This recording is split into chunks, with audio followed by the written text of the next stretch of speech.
Bahagia. Kak, aku jangan, Kak. Tak tahu. Yang penting rasa dulu. Tapi dia memang boleh makan. Oh, dia ke sayur. Kena makan gini. Oh, masuk. Masuk. Mulut kalau makan. Dah boleh. Tapi dia macam apa?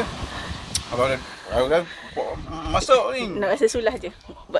Sudah dia kini makan ni. Air dia bawa.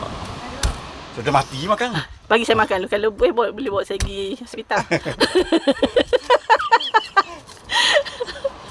Oh, dia lendik gitu. Dia gitu mamuh itu.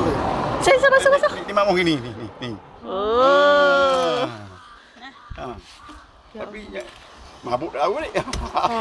Orang makan masuk, dia makan betul. Yang mati ni. Kalau mati bawa pergi hospital. Bismillahirrahmanirrahim. Apa sih ni? Biasa blending. Tapi dia kena masuk. Tapi ni kira dah masak. Dah masak ni. Masuk benda. Dia gula apa gitu. Sedap kok. Dia. Tak apalah, Kak. Dia rasa macam tengok 10 minit kemudian macam ni. kacau. Tak gatal je. Tak gatal je mulut. Tengok dalam ni.